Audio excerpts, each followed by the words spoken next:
परमपिता परमात्मा हमें ये समझाने की चेष्टा करते हैं कि काल भगवान ने सारी उल्टी रीति हमारे चिपका रखी है। हम इस काल के जाल में इतने फंस गए हैं।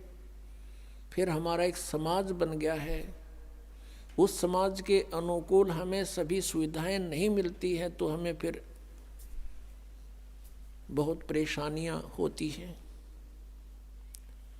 जैसे हमारे समाज में पुत्र की प्राप्ति अति आवश्यक मान रखी है कि यदि पुत्र नहीं होता है तो जीवन व्यर्थ है, चाहे कन्या कितनी हो जाओ। तो ये काल भगवान का एक जबरदस्त जाल है जो हमारे ऊपर फैला रखा है उसने। जिसके पुत्र नहीं है तो वो वैसे ही समाज में अपने आप को एक कमजोर मानता है, हेय मानता है। और जिसका संतान बिल्कुल नहीं, वो तो अपना जीवन कति व्यर्थ मान रहा है बिना ज्ञान के। हम दुखी बिना ज्ञान के हैं यहाँ पर। जब हमें ज्ञान हो जाएगा फिर ये बातें हमें दुखी नहीं करेंगी। फिर उसके अतिरिक्त जैसे चलो ये भी सब्र किया, भाई कन्या कन्या होगी, पुत्र नहीं हुआ, आगे फिर उन बहनों को, उन कन्याओं को कितना कष्ट है। जैसे उनके बच्चों का विवाह होता है, भाई है नहीं तो बात ही नहीं आया, तो उस दिन बहन खूब रोवे, चाहे दूसरा चाचे तहुआ का कितना ही कुछ कर लो। फिर एक हमने और बना रखा है रक्षाबंधन। उस रक्षाबंधन के दिन फिर रोवे वह बहन जिसका भाई को ना। बता वो रक्षा कर देगा अपनी बहन की, वो भाई जो रक्षाबंधन जिसका बांधन जावे है कि मेरी रक्षा करिए भाई तू। एक बहन बता रही थी कि रक्षाबंधन के दिन, नाम लेने से पहले की बात है, नाम लेने के बाद हम नहीं करते ये, क्योंकि हमें पता लग जाता है। अब उसको ज्ञान हुआ उस बात का कि मैं अपने भाई के घर गई हुई थी, अपने मायके,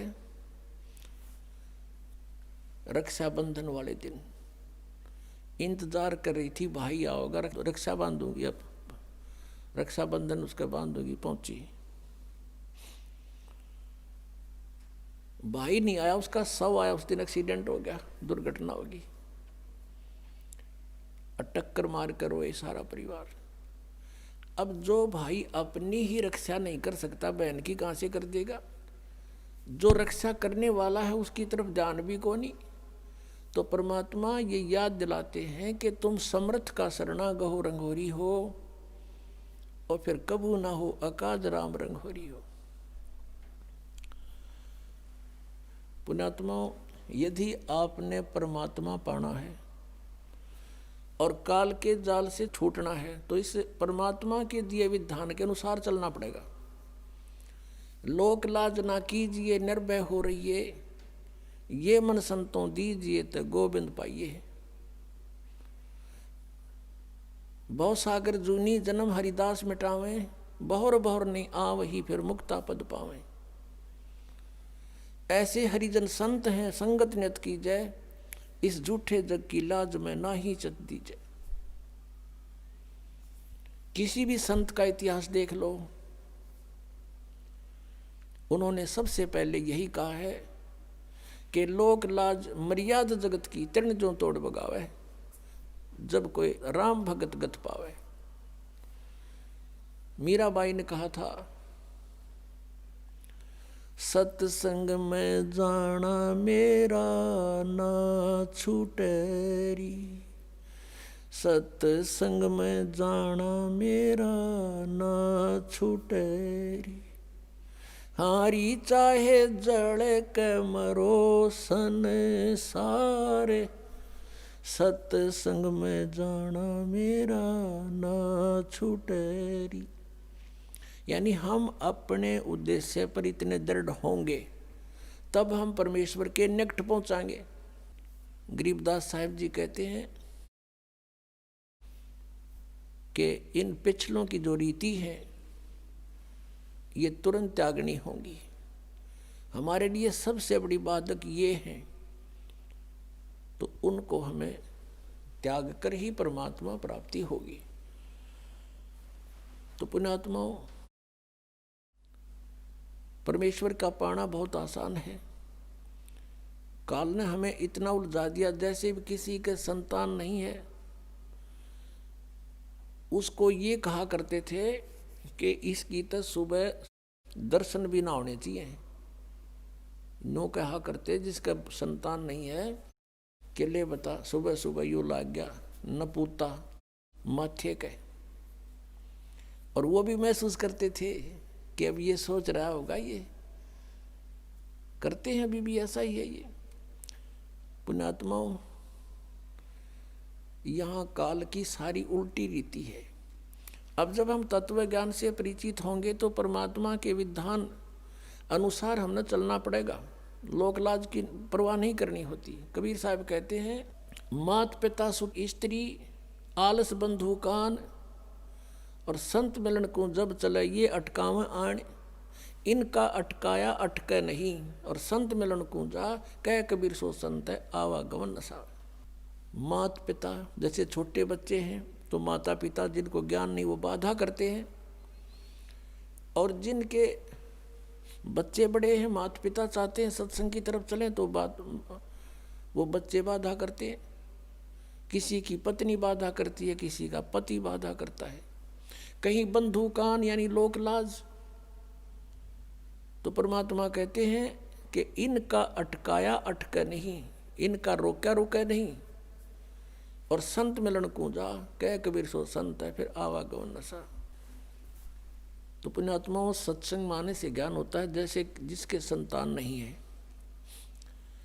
परमात्मा के विधान अनुसार वो सबसे उत्तम पुरुष है यदि उसको भक्ति मिल गई है। नाम नहीं मिला तो फिर कोई दिक्कत को नहीं होते संतान है या ना है। ये नहीं है कि जिनके कहना ये नहीं है कि जिनके संतान है वो निकम्मे हैं, नहीं। जैसा दृष्टिकोण समाज का था उसके विपरीत है परमात्मा का विधान। हम यहाँ पर एक दूसरे के साथ संस्कार वश जुड़े हैं, और जब भी जिसका संस्कार पूरा हो जाएगा तुरंत यहाँ से चला जाएगा, चाहे उसका कितना ही जरूरी आवश्यक कार्य शेष हो। आपको खूब पता है इस बात का। तो ऐसे किसी के पुत्र युवा मर जाते हैं। एक व्यक्ति ने अपना पुत्र पढ़ाया, खूब शिक्षा ग्रहण कराई उसको, और इंजीनियरिंग की डिग्री कर ली, और उसको पोस्ट भी प्राप्त होगी, नौकरी भी प्राप्त होगी।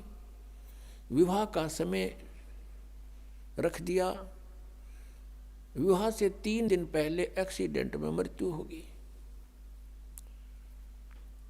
अब इकलौता पुत्र था, अब क्या कहें, अब रो रहे हैं टक्कर मार के बेचारे।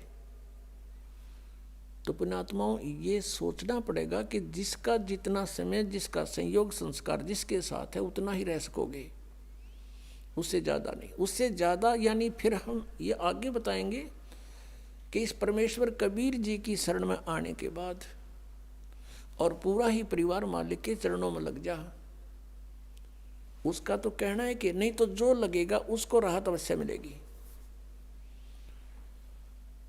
तो ये इस तरह की दुर्घटनाएं नहीं होंगी यदि नियम ठीक रखेंगे। जब लग हंसा हमरी आना और काल लगे नहीं तेरा बाणा। जब तक हे परमात्मा कहते हैं, हे जीवात्मा, जब तक तू हमारी मर्यादा में है तब तक काल का दाव नहीं लगेगा, काल का तीर नहीं लगेगा। परमात्मा की मर्यादा ये नियम है कि 100 वर्ष तक सतगुरु पूजा, एक दिन आन उपासी, वो अपराधी आत्मा फिर पड़े काल की फांसी। परमात्मा बता रहे हैं कि 100 वर्ष ये साधना कर रहे हो, हमने जो बता रखी है, और एक दिन आन उपासी, एक दिन आन उपासना कर ली, अन्य जो पूजाएं कर दी, तो कहते वो अपराधी आत्मा पड़े काल की फांसी। तो ये मर्यादाएं खंड नहीं होनी चाहिए। हमारे नाम को बहुत दृढ़ता से हमने नियमों का पालन करते हुए आगे बढ़ाना है। फिर देखना खेल मालिक के। तो जो निसंतान हैं उनका आगे कोई लेन देन नहीं है, उनका आपस में संस्कार किसी से शेष नहीं है। संत मत के अनुसार वो बहुत उत्तम आत्माएं हैं, यदि उनको ये मार्ग मिल जावत, अन्यथा तो फिर परमात्मा कहते हैं वो तो जो सत्साधना नहीं कर रहे वो तो चाहे संतान है या ना है, दोनों एक जैसे। हाँ, जिनके संतान है वो भी बुरे नहीं, क्योंकि मनुष्य जीवन परमात्मा की भक्ति मिल गई, पूरा परिवार भक्ति करे, बच्चों को भी लावे शरण में। फिर उनके जो संस्कार हैं वो बहुत आसानी से हल्के होकर निमट जाएंगे, और ये अननेसेसरी चोट नहीं लागने दे भगवान। आयु बढ़ा देगा ये परमात्मा, ये समर्थ शक्ति है। और कोई परमात्मा जिनको हम भगवान मानते थे वो हमारी आयु एक्सटेंड नहीं कर सकते।